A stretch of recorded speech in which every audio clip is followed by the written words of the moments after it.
Koçlar, Güneş tutulması özel gökyüzü gündemine hoş geldiniz.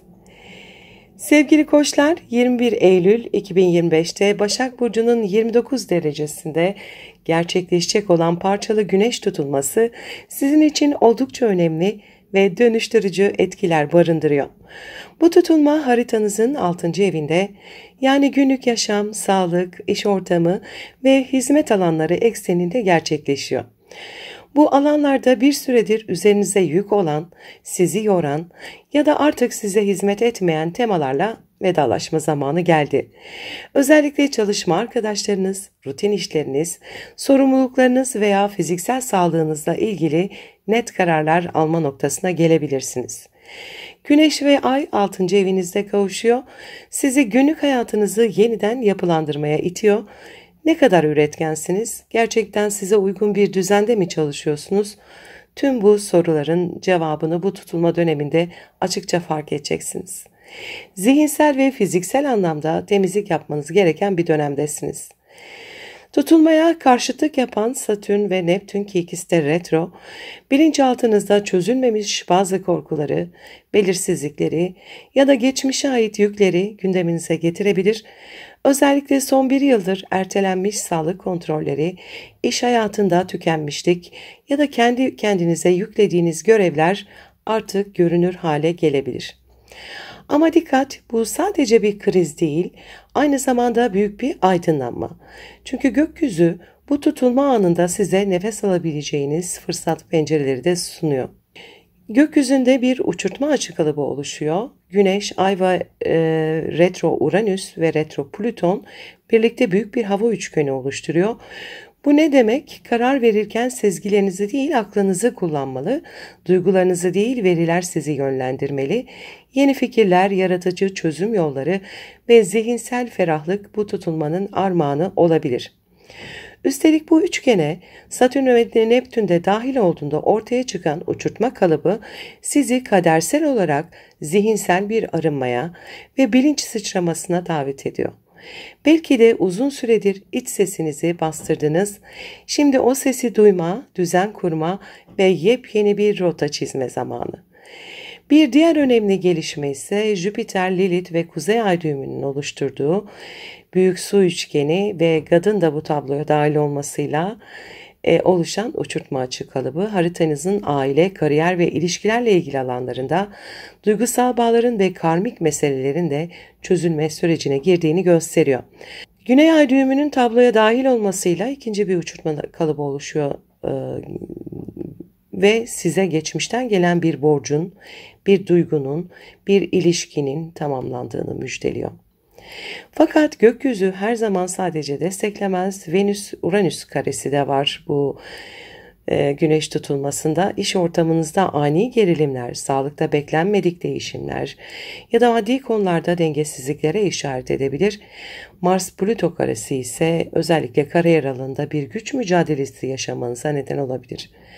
Otorite figürleriyle olan ilişkilerinizde tansiyon artabilir. Dikkatli olmalısınız. Özetle sevgili koçlar, bu tutulma size net bir şey söylüyor. Artık işleri olduğu gibi sürdürmek size zarar veriyor.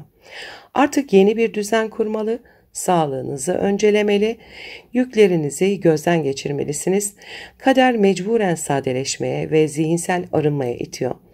Bu dönemi iyi değerlendiren koçlar için yıl sonuna doğru çok daha verimli, huzurlu ve sağlıklı bir düzen mümkün olacak. Kendinize şu soruları sormayı unutmayın bu tutulma esnasında. Günlük yaşamım beni besliyor mu yoksa tüketiyor mu? İş arkadaşlarım ya da ortamım beni destekliyor mu? Sağlığımı ne zamandır ihmal ediyorum? Daha iyi bir düzen mümkün mü? Unutmayın, tutulmalar kaderin elini uzattığı anlardır. Şimdi o eli tutma zamanı. Verimli bir süreç geçirmenizi dilerim. Sevgiyle kalın. Boğalar, güneş tutulması özel gökyüzü gündemine hoş geldiniz. Sevgili boğalar, 21 Eylül 2025'te Başak Burcu'nun 29 derecesinde gerçekleşecek olan parçalı güneş tutulması sizin için son derece yaratıcı, aşk dolu ve ifade gücünüzü açığa çıkaran bir etki taşıyor. Çünkü bu tutulma haritanızın 5. evinde, yani aşk, yaratıcılık, çocuklar ve kendini ifade alanında gerçekleşiyor. Bu tutulma sizi kalbinizin en derinindeki sesi duymaya çağırıyor. Ne istiyorum? Ne beni gerçekten mutlu ediyor? Kalpten gelen ne varsa neden erteledim? Sorularıyla yüzleşme zamanı. Sanatla uğraşıyorsanız, yaratıcı projelerde ya da sahneye çıkma konusunda şimdiye dek beklemişseniz artık geri adım atma zamanı değil. Güneş ve ay kavuşumu içinizdeki çocuğu uyandırmak, aşkı ve tutkuyu yeniden tanımlamak için gökyüzünden gelen güçlü bir çağrı gibi çalışıyor. Eğer bir ilişkiniz varsa bu dönem birlikte geleceğe dair kararlar alınabilir. Eğer yalnızsanız kalbinizi açtığınız takdirde kader sizi hiç beklemediğiniz bir aşkla buluşturabilir. Ancak tutulmaya karşıtlık yapan retro Satürn ve retro Neptün, sosyal çevrenizle ya da ideallerinizle ilgili bazı hayal kırıklıklarını da beraberinde getirebilir. Kim size gerçekten dost, kiminle aynı hayali paylaşıyorsunuz, kim sizinle sadece alışkanlıktan birlikte? Bu soruların cevapları bazen hayal kırıklığı getirebilir, ancak bu farkındalık sizi özgürleştirecek. Güneş ve ay kavuşumu, Uranüs ve Plüto ile birlikte büyük bir hava üçgeni oluşturuyor. Bu size zihinsel bir netlik kazandırıyor. Özellikle finansal kararlar, projeler ya da kişisel yeteneklerinizi kullanarak para kazanma yolları gündeme gelebilir. Bu büyük üçgene Satürn ve Neptün'ün dahil olmasıyla oluşan uçurtma kalıbı sizi daha büyük, daha ilham verici hedeflere yönlendirebilir. Hayatınızın anlamı neyse ona daha yakın hissedeceksiniz. Kadersel fırsatlar, görünmez destekçiler ve sezgisel rehberlik bu süreçte sizinle olabilir. Aynı zamanda Jüpiter, Lilith ve Kuzey Ay düğümü arasında oluşan büyük su üçgeni, iletişim, yakın çevre ve eğitim alanlarınızda duygusal bir çözülmeyi destekliyor. Sizi tutan kalıplardan, eski sözlerden, aile miraslarından özgürleşiyorsunuz. Güney Ay düğümünün de bu üçgene dahil olmasıyla oluşan ikinci uçurtma kalıbı, geçmişte aldığınız bazı kararların artık sizi sınırlandırdığını ve yeni bir bilinçle hareket etmeniz gerektiğini gösteriyor. Diğer yandan dikkat etmeniz gereken bazı gerilimler de var. Venüs-Uranüs karesi aşk hayatınızda sürpriz gelişmeler, ani kopuşlar ya da beklenmedik karşılaşmalar getirebilir. Özellikle duygusal anlamda özgürleşme isteğiniz artabilir. Mars-Plüto karesi ise maddi konular, borçlar ya da miraslarla ilgili alanlarda sizi zorlayabilir. Beklenmedik harcamalar ya da güç savaşlarına dikkat etmekte fayda var. Sevgili boğalar, bu tutulma size şunu söylüyor. Artık kalbinizin sesine kulak verme zamanı. Ne sizi gerçekten mutlu ediyorsa ona alan açın. İçinizdeki yaratıcı gücü bastırmak yerine serbest bırakın. Hayat sadece görevlerden ibaret değil, aynı zamanda hissetmek, sevmek ve paylaşmak için de burada olduğunuzu hatırlayın. Tutulma sonrası dönemde cesaretle attığınız her adım kaderin size açtığı yeni kapılara dönüşebilir. Kendinize bu tutulma esnasında şu soruları sormayı unutmayın. Hayatımı neşelendiren şeylere yeterince zaman ayırıyor muyum? Kalbim bana ne diyor ama ben neyi duymuyorum? Aşka, oyuna, yaratıcılığa yer açabilir miyim? Ne zaman son kez sadece mutlu olmak için bir şey yaptım? Unutmayın, bu tutulma sizi kalpten gelen yaşamla buluşturmaya geliyor. Kalbinizin sesini izleyin. Verimli bir süreç geçirmenizi dilerim. Sevgiyle kalın. Merhaba ikizler. Güneş tutulması özel gökyüzü gündemine hoş geldiniz. Sevgili ikizler, 21 Eylül 2025'te Başak Burcu'nun 29 derecesinde gerçekleşecek olan parçalı güneş tutulması sizin için oldukça duygusal, içe dönük ve köklerinize dokunan bir etki taşıyor. Çünkü bu tutulma haritanızın 4. evinde, yani aile, yuva, kökler ve içsel güvenlik alanında gerçekleşiyor. Bu tutulma geçmişle bağlarınızı gözden geçirmeniz, aile ilişkilerinizi yeniden yapılandırmanız ve kendinizi güvende hissettiğiniz zemini yeniden inşa etmeniz gerektiğini vurguluyor. Taşınma, yer değişikliği, aileyle ilgili önemli kararlar ya da ev yaşamında köklü dönüşümler bu dönemde kaçınılmaz olabilir. Güneş ve ayın 4. evde kavuşumu bir şeyin tamamlandığını ve artık yeni bir temelin atılmak üzere olduğunu söylüyor. Sizi yoran, tüketen, içinizde huzursuzluk yaratan her ne varsa onunla vedalaşma zamanı. Bu fiziksel bir evden ayrılmak da olabilir, duygusal olarak ait olmadığınız bir bağdan da kopmak olabilir. Tutulmaya karşılık yapan retro Satürn, retro Neptün, kariyer hayatınızda özel yaşamınız arasında bir gerilim yaratabilir. İşteki sorumluluklar artarken evde olmak isteyebilirsiniz ya da dış dünyada güçlü görünmeye çalışırken içsel kırgınlıklarınızla baş başa kalabilirsiniz. Bu bir denge sınavı ve bu sınavdan geçebilmek için önce kendi duygularınızı kabul etmeniz gerekiyor. Güneş ve Ay kavuşumu ikizlerdeki retro Uranüs ve Kova'daki retro Plüto ile birlikte büyük bir hava üçgeni oluşturuyor. Bu üçgen sayesinde zihinsel berraklık kazanabilir, geleceğe dair net kararlar alabilir ve özellikle eğitim, yurt dışı bağlantılar ya da akademik hedefler konusunda destekleyici etkiler hissedebilirsiniz. Bu hava üçgenine Satürn-Neptün kavuşumunda eklenmesiyle ortaya çıkan uçurtma açı kalıbı size kaderle bağlantılı büyük bir yaşam amacı sorgulaması getirebilir. Nereye aitsin? Gerçekten kök saldığınız yer burası mı? İçsel huzurunuzu inşa ettiğiniz zemin ne kadar sağlam? Öte yandan Jüpiter, Lilith ve Kuzey Ay düğümü arasında oluşan büyük su üçgeni, para, değer ve sahip olduğunuz kaynaklarla ilgili alanlarda sezgisel uyanışlar getiriyor. Maddi ya da duygusal güvenliğinizi geçmişten gelen bilinçaltı kayıtlarla tanımlıyor olabilirsiniz. Bu tutulma Güney Ay düğümünün dahil olmasıyla beraber ikinci uçurtma kalıbı sayesinde size geçmişle vedalaşıp kendi gücünüzü tanıma fırsatı sunuyor. Ancak gökyüzünde sizi uyaran bazı sert açılar da var. Venüs ile Uranüs karesi aile içi ilişkilerde ani kopuşlar, duygusal çıkışlar ya da geçmişten gelen bir sırrın açığa çıkması gibi olaylara neden olabilir. Mars-Plüton karesi ise seyahatler, yasal konular ya da eğitim süreçleriyle ilgili ani çatışmaları tetikleyebilir. Bu dönemde öfkeyle karar almamaya özen göstermelisiniz. Sevgili ikizler, bu tutulma size şu mesajı veriyor. Gerçek güvenlik dışarıda değil, içeride. Köklerinizi tanımadan yükselemezsiniz. Ailenizle olan bağları onarmak, kendi içsel temelinize yüzleşmek ve kendinizi yeniden yapılandırmak için güçlü bir dönemdesiniz. Tutulma sonrası süreçte iç dünyanızı düzenleyebilirseniz, dış dünyada da çok sağlam adımlar atabilirsiniz. Tutulma sırasında kendinize şu soruları sormayı unutmayın. İçinde huzur hissettiğim bir alanım var mı? Ait olduğum yer burası mı? Yoksa sadece alışkanlık mı?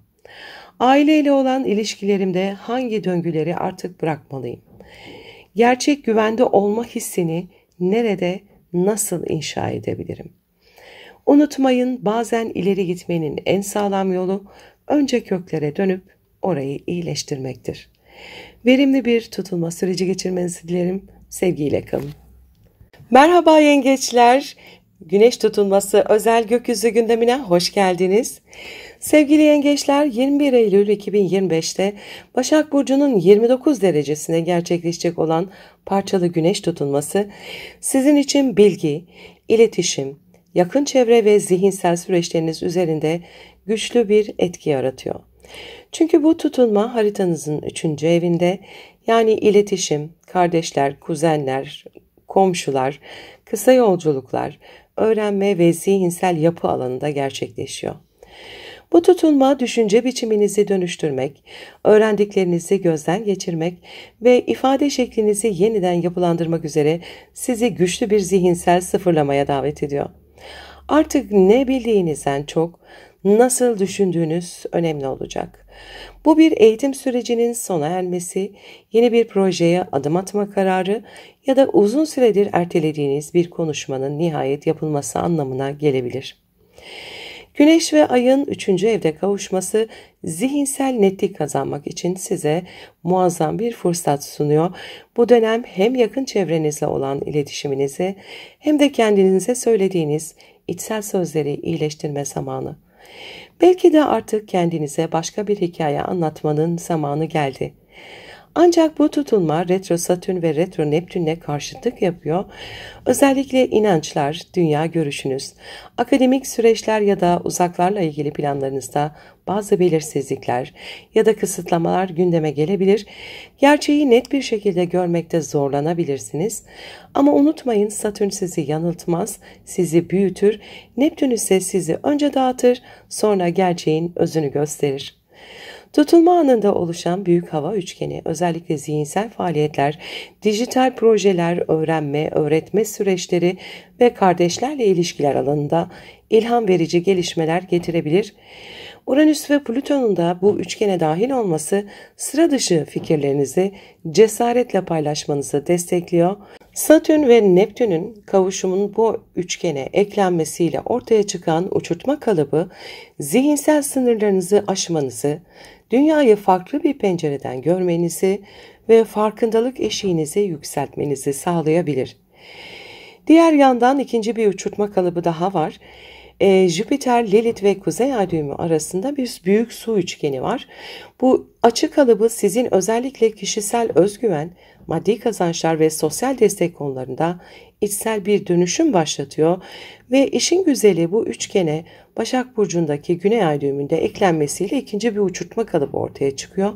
Bu geçmişte size sus, sabret, bekle diyen iç seslerinizin artık hükmünü yitirdiğini ve kendi sözünüzü ortaya koyma zamanının geldiğini gösteriyor.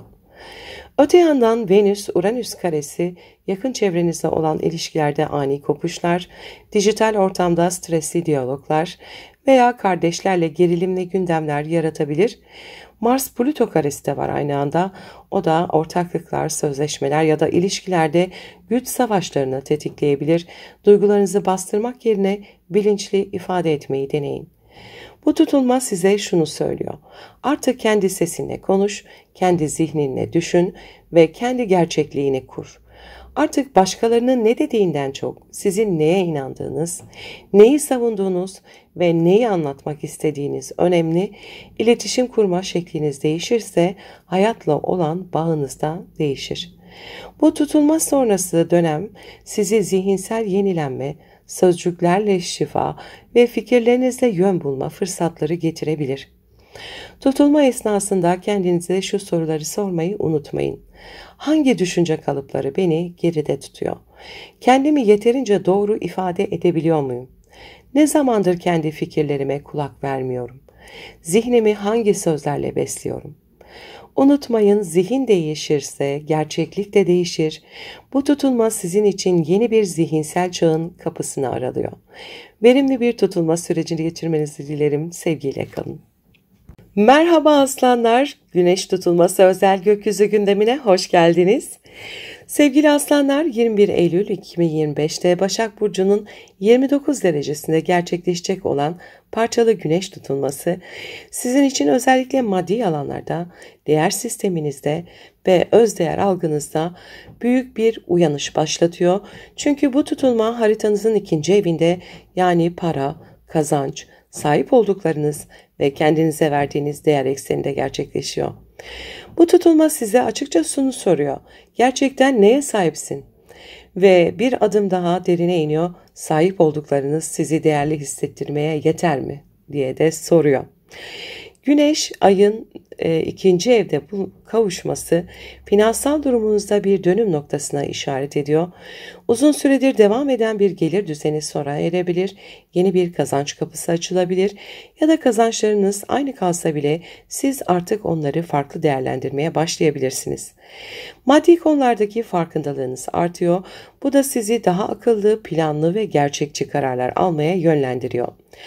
Ancak bu Güneş ve Ay kavuşumunu karşıtlığı retro Satürn ve retro Neptün karşıt açı yapması onlarla özellikle borçlar, ortak finansal kaynaklar, miraslar ya da başkalarından beklediğiniz destekler konusunda belirsizlikleri ve sınırlamaları ortaya çıkarabilir. Bu karşıtlık size diyor ki başkalarından beklentini değil, kendi gücünü inşa et. Kimin kaynaklarına ne kadar bağımlısınız ya da duygusal olarak kimden onay almaya çalışıyorsunuz? Gökyüzünde bu tutulmayla birlikte oluşan iki tane uçurtma kalıbı var. Bunlardan ilk önce büyük bir hava üçgeni oluşturuyor. Sizin için özellikle kariyer, gelir ve sosyal çevre alanlarında güçlü zihinsel farkındalıklar getirebilir. Uranüs'ün getirdiği sürpriz fikirler, Plüton'un derinlemesine analiz yeteneği ve sizin değişime açık zihninizle birleşince ekonomik alanda devrim niteliğinde kararlar alabilirsiniz. Bu üçgene Satürn ve Neptün kavuşumu da eklenince ortaya çıkan uçurtma kalıbı size kaderinizle uyumlu maddi bir yön kazandırabilir. İlhamla gelen bir fikir ciddi bir kazanca dönüşebilir. Ancak bu ilhamı hayata geçirebilmek için duygusal bagajlardan özgürleşmeniz gerekiyor. Diğer uçurtma kalıbı ise Jüpiter, Lilith ve Kuzey Ay düğümü arasında büyük bir su üçgeni oluşuyor. Güçlü bir etki. Bu formasyon özellikle kariyeriniz, görünür kimliğiniz ve yaşam yönünüzde sezgisel bir açılım yaratıyor. Bir kapı kapanırken daha yüksek bir bilinçle yeni bir kapı aralayacaksınız. Başak Burcu'ndaki Güney Ay düğümünün bu üçgene katılmasıyla oluşan ikinci uçurtma kalıbı ise size geçmiş başarı kriterini sorgulama ve artık sadece görünür olmak için değil, anlamlı olmak için çalışma çağrısı yapıyor. Ancak bu tutulmada bazı sert etkiler de mevcut. Venüs ile Uranüs arasında bir kare açı var. İş ortamında ani kopuşlar, değer çatışmaları ya da beklenmeyen masrafları gündeme getirebilir. Mars ile Plüton arasındaki kare açı ise özellikle iletişim, sözleşmeler ve yakın çevreyle ilgili konularda gerilim yaratabilir. Sert tartışmalardan uzak durmakta fayda var. Sevgili aslanlar, bu tutulma size şunu fısıldıyor. Gerçek değer sahip olduklarınızda değil, kendinize verdiklerinizde gizli. Hayatınızda neyin size gerçekten katkı sunduğunu ayırt etmenin, gereksiz yükleri bırakmanın ve finansal sisteminizi yeniden inşa etmenin zamanı geldi. Kendi potansiyelinize yatırım yaptığınızda sadece para değil, tatmin ve huzur da sizi bulacaktır. Bu tutulma esnasında kendinize şu soruları sormayı unutmayın. Sahip olduklarım bana gerçekten ne hissettiriyor? Para benim için güven mi yoksa bir kaygı mı? Kendi değerimi neye göre ölçüyorum? Başkalarının onayına dayalı bir güven inşa ediyor muyum? Unutmayın, tutulmalar bazen sizi sarsar ama sonunda kendi öz değerinizin altın madeniyle tanıştırır. Verimli bir tutulma süreci geçirmenizi dilerim. Sevgiyle kalın. Merhaba Başaklar, Güneş tutulması özel gökyüzü gündemine hoş geldiniz. Sevgili Başaklar, 21 Eylül 2025'te burcunuzun 29 derecesinde gerçekleşecek olan bu parçalı güneş tutulması sizin için yılın en önemli gökyüzü olaylarından biri. Çünkü bu tutulma haritanızın birinci evinde, yani benlik, kimlik, beden, yön ve başlangıçlar alanında gerçekleşiyor. Bu bir tür içsel uyanış ve şimdi sorulması gereken en temel soru şu: ben kimim ve ne istiyorum? Güneşin ve ayın burcunuzda kavuşması hayatınızda bir dönemin kapanıp yepyeni bir sayfanın açıldığını gösteriyor. Uzun süredir sizi tanımlamayan bir rol, bir kimlik ya da bir duruş artık işlevini yitirmiş olabilir. Şimdi yeni bir siz doğuyor ve bu doğum sancılı da olsa son derece dönüştürücü olacak.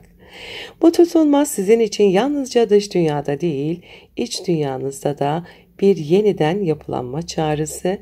Kendinize dair inançlarınız, nasıl görünmek istediğiniz, ilişkilerdeki yeriniz ya da hayata karşı duruşunuz bu süreçte köklü biçimde değişebilir. Fakat bu dönüşüm kolay bir değişim değil tabii ki. Çünkü bu tutulmaya 7. evinizdeki retro Satürn ve retro Neptün karşıtlık yapıyor. Bu da demek oluyor ki ilişkilerde testlerden geçiyorsunuz. Kim sizi gerçekten görüyor? Kim sizi olduğunuz gibi kabul ediyor? Ve belki de en önemlisi, siz kendinizi ne kadar olduğunuz gibi kabul ediyorsunuz? Bu tutulma başkaları için yaşayan versiyonunuzu bırakıp kendiniz için var olan yeni bir versiyona geçiş yapmanızı istiyor. Gökyüzünde 2 tane de uçurtma kalıbı var. büyük hava üçgeni var. Zihinsel farkındalığınızı artıracak. Bu üçgen sayesinde kariyeriniz, ortaklıklarınız ya da hayat planınızla ilgili yaratıcı fikirler ortaya çıkabilir. Yeni projelere, zihinsel netliklere yön verebilirsiniz. Ve bu üçgene Satürn-Neptün kavuşumunun eklenmesiyle oluşan uçurtma kalıbı bu tutulmanın sizi yalnızca bireysel değil, ruhsal bir yeniden doğuşa götürdüğünü gösteriyor. Kimliğiniz değişiyor. Çünkü artık ruhsal planınızda farklı bir yöne evriliyor. Diğer üç tutma kalıbı ise Jüpiter, Lilith, Kuzey Ay düğümü ve burcunuzdaki Güney Ay düğümü ile oluşuyor. Bu güçlü yapı geçmişte sizi kusursuz olmaya zorlayan iç seslerini bırakmanızı ve artık ruhsal gelişiminize uygun bir yön belirlemeniz için büyük bir fırsat. Kariyer hedefleriniz, toplumsal rolünüz ya da hayatınızdaki başarı tanımınız artık değişmek zorunda ve bu değişim sizin özgürleşmenizi sağlayacak. Ancak gökyüzü tamamen yumuşak değil. Venüs'le retro Uranüs karesi sağlığınız, bedeniniz ya da kişisel bakımınızla ilgili beklenmedik gelişmeleri tetikleyebilir. Değişim ihtiyacı ani ve sarsıcı bir şekilde karşınıza çıkabilir. Mars-Plüton karesi ise para, yatırımlar, özdeğer ve üretkenliğinizle ilgili konularda güç mücadelelerine dikkat çekiyor. Gereksiz çatışmalara girmeden hak ettiğiniz değeri talep etmeyi öğreniyorsunuz. Sevgili Başaklar, bu tutulma sizin için bir yeniden doğuş enerjisi taşıyor. Eski sizle vedalaşmanın ve yeni bir sizi inşa etmenin zamanı geldi. Kendinizi küçümsemeyin. Bu evre sizi eski kalıplardan kurtarıp hem içsel hem fiziksel dünyanızda yepyeni bir versiyona taşımak istiyor. Bu tutulma esnasında kendinize şu soruları sormayı unutmayın. Gerçekten kim olmak istiyorum? Kendime koyduğum sınırlar bana ait mi yoksa başkalarının beklentisi mi? Artık neyi geride bırakmam gerekiyor? Değişmeye korktuğum yer aslında en çok iyileşmeye ihtiyacım olan yer mi? Unutmayın, bu tutulma hayatınıza ben diyerek sahip çıkmanız için gökyüzünün sunduğu güçlü bir başlangıç kapısı. Verimli bir tutulma süreci geçirmenizi dilerim. Sevgiyle kalın. Merhaba teraziler, güneş tutulması özel gökyüzü gündemine hoş geldiniz. Sevgili teraziler, 21 Eylül 2025'te Başak Burcu'nun 29 derecesinde gerçekleşecek olan parçalı güneş tutulması sizin için perde arkasındaki konuların, bilinçaltının ve ruhsal dünyanızın kapılarını aralıyor. Çünkü bu tutulma haritanızın 12. evinde gerçekleşiyor. Yani görünmeyenle, bilinmeyenle belki de uzun süredir bastırdığınız iç sesinizle yüzleşme zamanı geldi. Ay ve Güneş'in 12. evde kavuşumu sizi içsel bir kapanışa ve ruhsal bir yenilenmeye davet ediyor. Bu bir son ama aynı zamanda bir ruhsal sıfırlanma. Artık kendinize bile söyleyemediğiniz duygularla yüzleşmenin, içinizde yıllarca taşıdığınız yükleri bırakmanın zamanı geldi. Bu tutulma dış dünyada görünmeyen ama iç dünyanızda çok şey değiştiren bir tür ruhsal tutulma aslında. Bu süreçte Satürn ve Neptün, ikisi de retro, bu tutulmaya karşıtlık yapıyor. Özellikle sağlık, çalışma koşulları, günlük rutinler ve hizmet alanlarınızda belirsizlikler ya da sorumluluklarla karşılaşabileceğinizi gösteriyor. Bedeninize kulak verin. Çünkü ruhunuzda biriken ne varsa şimdi fiziksel düzleme de yansıyabilir. Aşırı fedakarlıklar, yorgunluk, tükenmişlik hissi ya da bana kimse destek olmuyor duygusu artık görünür hale gelebilir. Bu tutulma size diyor ki, kendinize gerçekten iyi bakıyor musunuz? Yoksa başkaları için yaşarken kendinizi ihmal mi ettiniz? Gökyüzündeki büyük hava üçgeni sizi ruhsal alanda büyük farkındalıklarla buluşturuyor. Uranüs, Plüton ve Güneş Ay düğümünün bu üçgeni oluştururken zihninizde açılan yeni pencerelerle içsel gücünüzü fark etmeniz mümkün. Bu üçgene Satürn-Neptün kavuşumu, ki ikisi de retro, dahil olmasıyla oluşan uçurtma açı kalıbı ise içe dönüşün ardından ruhsal bir yeniden doğuşu ve sezgisel gücünüzü kolektif faydaya yönlendirme ihtiyacını vurguluyor. Aynı zamanda gökyüzünde ikinci bir uçurtma kalıbı daha var. Bu da Jüpiter Lilith Kuzey Ay düğümü Başak Burcu'ndaki Güney Ay düğümü arasında. Bu yapı özellikle finansal destekler, ruhsal inançlar, dönüşüm süreçleri ve bağımlılıklar konusunda sizi geçmişten koparıp yeni bir ruhsal güven alanına çekiyor. Bu bir bırakış ve teslimiyet zamanı. Ama teslimiyet vazgeçmek değil, gerçek gücünüzü tanımak için eski yükleri arkanızda bırakmak demek. Elbette bazı zorlayıcı etkiler de mevcut. Venüs ile retro-Uranüs karesi maddi konularda ani değişimleri, beklenmedik harcamaları veya sahip olduklarınıza dair değer sorgulamalarını tetikleyebilir. Mars-Plüton karesi ise özellikle aile ilişkileri, kökler, ev düzeni ve geçmiş travmalarla ilgili içsel öfkeyi açığa çıkarabilir. Bastırmak yerine dönüştürmeye odaklanın. Sevgili teraziler, bu tutulma size derin bir fısıltıyla sesleniyor. Dur, içine bak ve artık yüklerini bırak. Göremediğiniz ama hissettiğiniz her şeyin ortaya çıkma zamanı geldi. Ruhunuzun derinliklerinden gelen bir değişim çağrısı bu. Bu çağrıyı dinlerseniz yalnızca daha huzurlu değil, daha güçlü bir siz doğacak. Bu tutulma esnasında kendinize şu soruları sormayı unutmayın. Sessizlikte neyi duymaktan korkuyorum? Gerçekten neye ihtiyacım var? Ruhumu hangi yükler yoruyor? Bırakırsam ne kazanırım? Unutmayın, tutulmalar bazen dışarıda bir şey göstermez ama içeride her şeyi değiştirir. Ve bu kez değişim sizin iç dünyanızda başlıyor. Verimli bir tutulma süreci geçirmenizi dilerim. Sevgiyle kalın. Merhaba akrepler, güneş tutulması özel gökyüzü gündemine hoş geldiniz. Sevgili akrepler, 21 Eylül 2025'te Başak Burcu'nun 29 derecesinde gerçekleşecek olan parçalı güneş tutulması, sizin için sosyal çevrenizi, arkadaşlık bağlarınızı, hayallerinizi ve toplumsal hedeflerinizi ilgilendiren çok önemli bir alanda gerçekleşiyor. Bu tutulma haritanızın 11. evinde, yani ben ve ötekiler teması artık başka bir bakışla ele almanız gerekiyor. Güneş ve ayın bu evde kavuşması sizi ait olduğunuz topluluklara, sosyal çevrelere, ekip çalışmalarına ve gelecek hayallerinize dair büyük bir değerlendirme sürecine sokuyor. Kimlerle yol yürüyorsunuz? Kiminle artık yolunuz ayrılıyor? Kimi destekliyorsunuz ve kim sizi gerçekten destekliyor? Tutulmanın mesajı açık. Yalnız değilsiniz ama herkesle de değilsiniz. Artık sizi aşağıya çeken sosyal bağlardan, enerjinizi sömüren ilişkilerden ya da yönsüz ekiplerden sıyrılmak zorundasınız.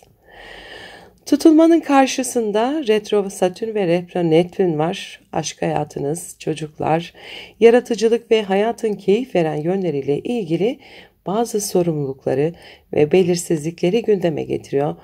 Belki artık daha fazla eğlenmek, daha fazla üretmek, ilhamla yaşamak istiyorsunuz ama bir yandan da sorumluluklarınız, korkularınız ya da geçmişte yaşanan hayal kırıklıkları sizi geride tutuyor olabilir.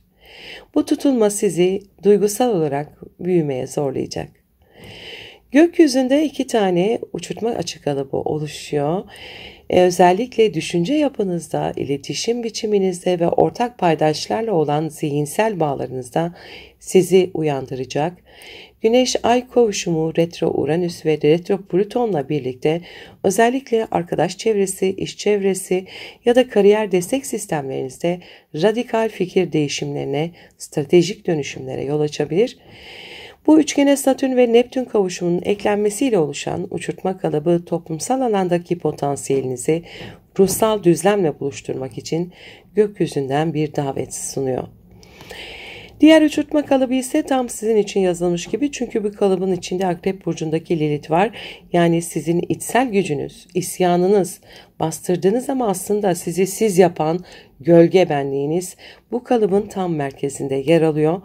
Jüpiter Balık Burcu'ndaki Kuzey Ay düğümü ve Yengeç'teki destekleyici enerjiler ruhsal olarak büyümenize ve ilahi planla uyumlanmanıza yardımcı olabilir. Ama önce kime neyi kanıtlamaya çalıştığınızı fark etmeniz gerek. Bu süreçte Venüs ile Retro Uranüs arasında bir kare açı var. İlişkilerde ani kopuşları, değer sistemlerinde çatışmaları ya da arkadaş çevresinden gelen beklenmedik haberleri gündeme getirebilir. Mars-Plüton karesi ise bastırdığınız öfkenin patlama noktasına gelmesine neden olabilir. Özellikle kardeşler, yakın çevre ya da iletişim kazalarına dikkat edin. Sözleriniz hem yıkıcı hem de dönüştürücü olabilir. Sevgili akrepler, bu tutulma size şu soruyu soruyor. Gerçekten kimlerle aynı yolda yürüyorsunuz ve neden? Hayalleriniz hala sizin hayalleriniz mi yoksa başkalarının beklentileri mi? Bu dönem sizi daha özgün, daha kararlı ve daha vizyoner kılmak için büyük bir temizlik getiriyor. Yol arkadaşlarınızı, hedeflerinizi ve umutlarınızı gözden geçirme zamanı ve bu kez seçim sizin elinizde. Ve bu tutulma sürecinde kendinize bu soruları sormayı unutmayın. Hangi hayale gerçekten gönülden bağlıyım? Hayatımda kimler beni büyütüyor, kimler küçültüyor? Topluma hangi katkıyı sunmak istiyorum? Hedeflerim beni ben yapan değerlerle uyumlu mu? Unutmayın, gerçek aidiyet sadece kalabalıkta olmak değil, kendinize ait hissettiğiniz yerde olmaktır. Verimli bir tutulma süreci geçirmenizi dilerim. Sevgiyle kalın. Merhaba yaylar, güneş tutulması özel gökyüzü gündemine hoş geldiniz. Sevgili yaylar, 21 Eylül 2025'te Başak Burcu'nun 29 derecesinde gerçekleşecek olan parçalı güneş tutulması sizin için büyük hedeflerinizi, toplumsal görünürlüğünüzü ve kariyer yönünüzü ilgilendiren çok önemli bir alanda gerçekleşiyor. Çünkü bu tutulma haritanızın 10. evinde, yani yaşam yönü, toplumsal statü, kariyer hedefleri ve yaşam misyonunuz şimdi gözden geçiyor. Güneş ve Ay'ın bu alandaki kavuşumu sizi iş hayatınızda yeni bir döneme, toplumsal rolünüzde ise güçlü bir kırılma noktasına götürüyor. Artık eski tanımlar yeterli değil, sizi tatmin etmeyen görevler, roller, kariyer biçimleri ya da beklentiler artık size hizmet etmiyor olabilir. Bu tutulma size soruyor. Hayatta gerçekten ne yapmak istiyorsun? Toplumda nasıl bir iz bırakmak istiyorsun? Tutulmanın karşısında retro Satürn ve retro Neptün var. Güçlü bir karşıtlık yapıyor. Bu da özellikle aile hayatınız, yerleşim konularınız ve içsel güvenlik alanınızla ilgili bazı testlerden geçtiğinizi gösteriyor. Kariyer ve ev hayatı arasında bir denge kurmakta zorlanabilirsiniz. Evde huzur yoksa işte başarı da yok. Bu nedenle bu süreçte temelinizi sorgulamanız çok önemli. Gökyüzünde 2 tane uçurtma açı kalıbı oluşuyor bu tutulma esnasında. Özellikle finansal hedefleriniz, yatırımlarınız ve ortaklıkla büyüyen projeleriniz için zihinsel anlamda yeni kapılar aralanabilir. Retro Uranüs, Retro Plüton ve Güneş Ay kavuşumu alışılmışın dışında stratejiler geliştirmeniz için size ilham veriyor. Bu üçgene Satürn-Neptün kavuşumunun eklenmesiyle oluşan uçurtma kalıbı, aileden gelen sınırları aşmak, geçmişin korkularını bırakmak ve kendi ayaklarınızın üzerinde durmak için gökyüzünden gelen bir motivasyon enerjisi gibi çalışıyor. Diğer uçurtma kalıbı ise Jüpiter, Lilith, Kuzey Ay düğümü ve Başak Burcu'ndaki Güney Ay düğümü arasında gerçekleşiyor. Bu yapı özellikle günlük hayatınızda rutine bağlanan ama artık sizi yoran sorumluluklardan kurtulup daha anlamlı, daha ilham veren alanlara yönelmenizi sağlayabilir. Ruhunuz özgürlük istiyor ama sisteminize de sadık kalmak zorundasınız. İşte bu tutulma bu iki dengeyi kurma konusunda sizi test edecek. Bu süreçte Venüs ile Retro Uranüs arasında bir kare açı var. Kariyer ortamınızda beklenmedik gelişmelere, görev değişikliklerine veya ilişkilerde ani kırılmalara neden olabilir. Yine Mars ve Plüton karesi var. Bu da arkadaş çevreniz, sosyal destek sisteminiz ya da grup çalışmalarınızda güç savaşlarına dikkat etmeniz gerektiğini vurguluyor. Herkesle aynı hedefi paylaşmak zorunda değilsiniz. Sevgili yaylar, bu tutulma size kariyerinizle ilgili net bir uyanış getiriyor. Gerçekten sizi heyecanlandıran, size yakışan, sizi ileriye taşıyan bir yön belirlemek için evren artık sizi dürtüyor. Bu bir sınav değil, bu bir yön tayini. Tutulma esnasında kendinize şu soruları sormayı unutmayın. Hayatta gerçekten ne için çabalıyorum? Mevcut kariyerim beni tatmin ediyor mu? Başarının benim için anlamı ne? Ailem ve kariyerim arasında nasıl bir denge kurmalıyım? Unutmayın, bu tutulma hayatınızda artık yönünüzü seçin diyen güçlü bir çağrı. Ve siz bu çağrıyı duyuyorsunuz. Verimli bir tutulma süreci geçirmenizi dilerim. Sevgiyle kalın. Merhaba Oğlaklar, Güneş tutulması özel gökyüzü gündemine hoş geldiniz. Sevgili Oğlaklar, 21 Eylül 2025'te Başak Burcu'nun 29 derecesinde gerçekleşecek olan parçalı güneş tutulması sizi uzaklar, vizyon, inançlar ve yüksek öğrenim gibi temalarda etkiliyor. Çünkü bu tutulma haritanızın 9. evinde, yani yaşam felsefeniz, dünya görüşünüz ve içsel rehberliğiniz artık köklü bir dönüşümden geçiyor. Güneş ve Ay'ın 9. evde kavuşması sizi bilgiyle, deneyimle ve ruhsal arayışla yeniden buluşturmak istiyor. Bu tutulma size büyük resmi gösteren bir dürbün gibi hayata nereden bakıyorsunuz, ne kadar geniş düşünebiliyorsunuz ve inançlarınız sizi gerçekten özgürleştiriyor mu? Artık dar kalıplardan çıkma, sizi sınırlayan eski doğrulardan özgürleşme ve hayatı daha bütünsel bir bakışla kucaklama zamanı. Tutulmaya karşıtlık yapan retro Satürn ve retro Neptün, özellikle iletişim, kardeşler, yakın çevre ve zihinsel alışkanlıklar alanında sizi sorgulatıyor. Belki de bazı fikirleri savunuyorsunuz çünkü size bu öğretilmiş. Ama bu tutulma size soruyor. Gerçekten neye inanıyorsunuz? Kimin bilgisiyle yaşıyorsunuz?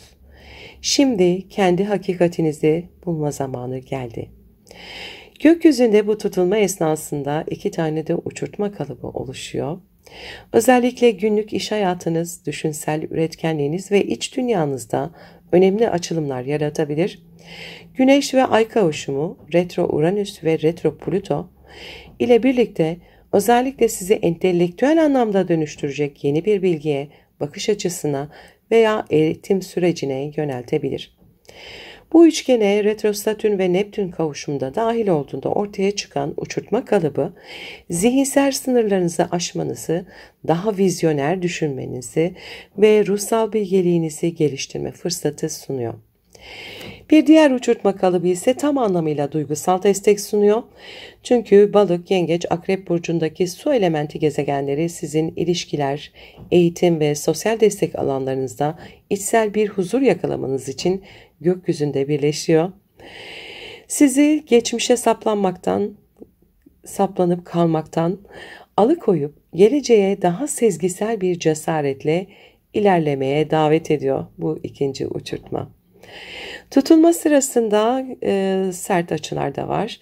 Venüs ile retro Uranüs arasında bir kare var.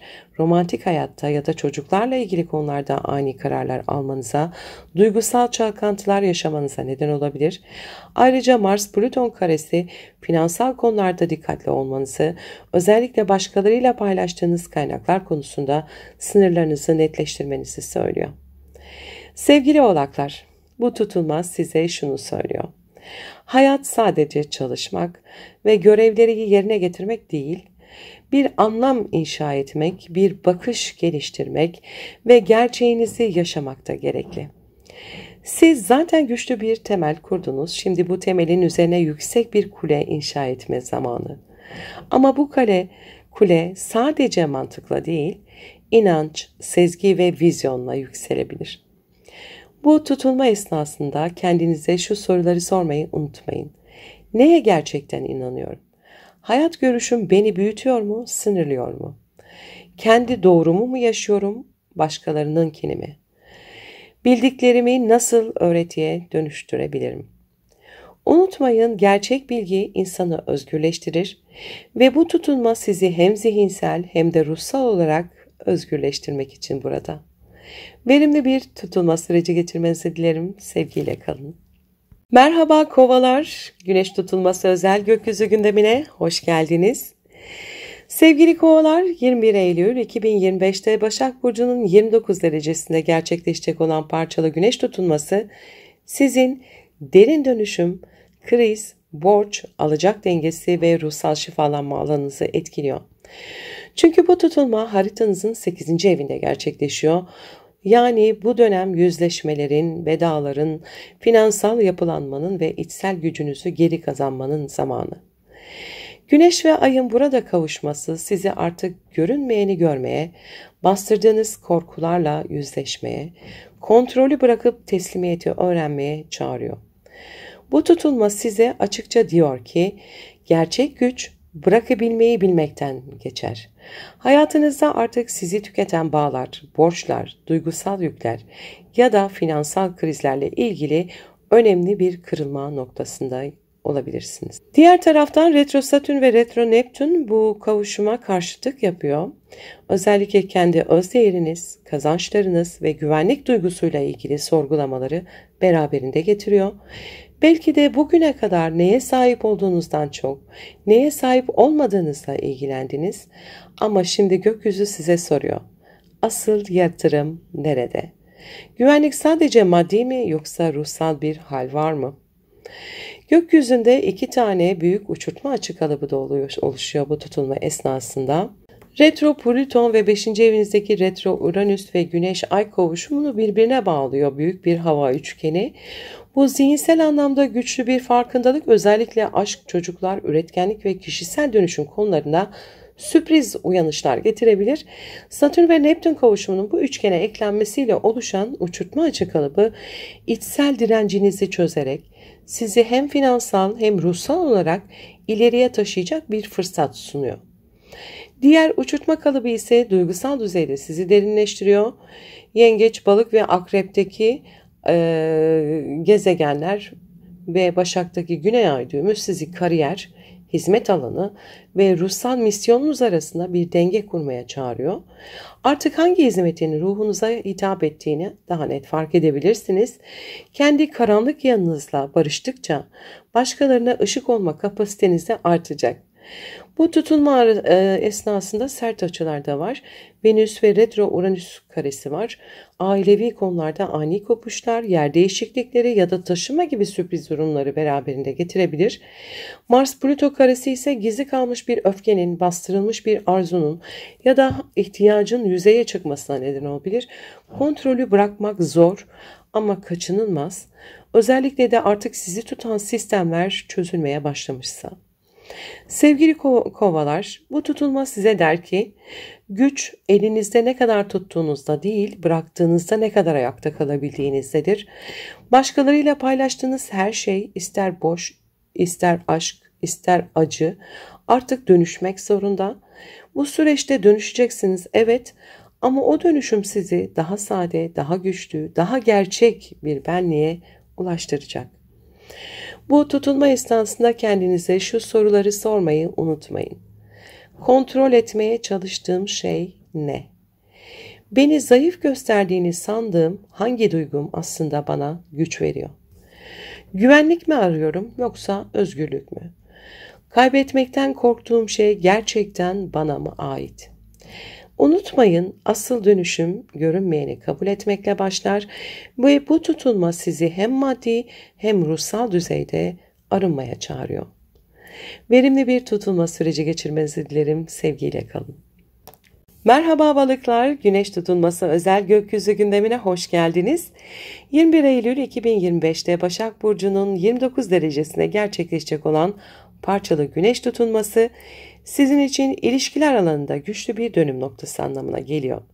Bu tutulma haritanızın 7. evinde, yani eş, ortak, danışan, müşteri, açık düşman gibi tüm karşıtlarınızı temsil eden alanda bu tutulma hayatınızdaki biz kavramını yeniden tanımlıyor.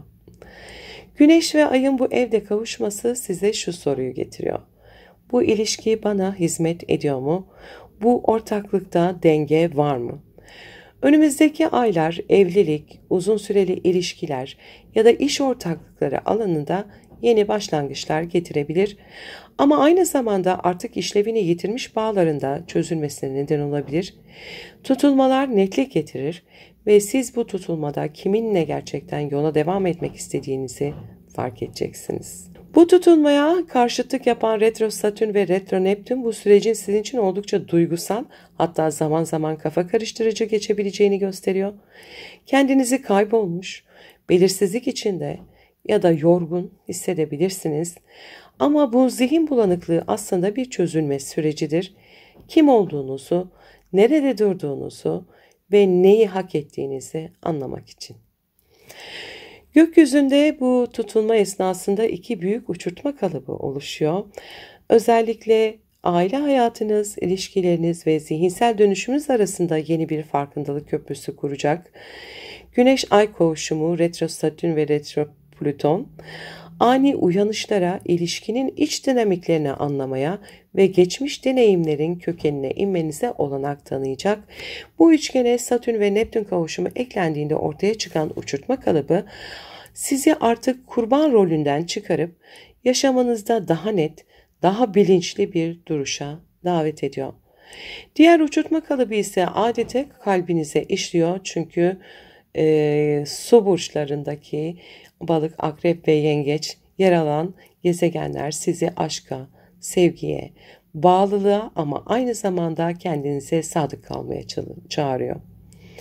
Kuzey ay düğümü, Jüpiter, Lilith ve Güney ay düğümü arasında oluşan bu yapı sizi geçmiş ilişki kalıplarını bırakmaya, daha sağlıklı ve besleyici bir sevgi deneyimine adım atmaya yönlendiriyor.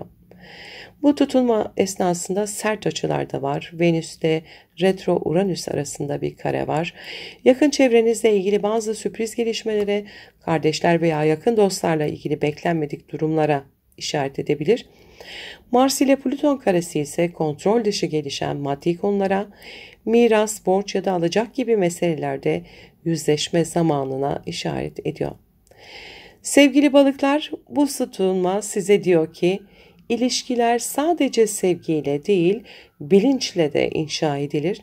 Hayatınıza giren herkes bir ayna, ama siz o aynada artık sadece başkalarını değil, kendinizi de görmek zorundasınız. Bu tutulma esnasında kendinize şu soruları sormayı unutmayın. Bu ilişkide gerçekten var mıyım? Yoksa sadece idare mi ediyorum? Hayatımda kim var ama neden var? Gerçek yakınlık ne demek? Ve ben ne tür bir ilişkiyi hak ediyorum? Unutmayın, bu tutulma sizin için hem ilişkilerde hem özde daha şeffaf, daha net, daha güçlü olma fırsatını getiriyor. Verimli bir tutulma süreci geçirmenizi dilerim. Sevgiyle kalın.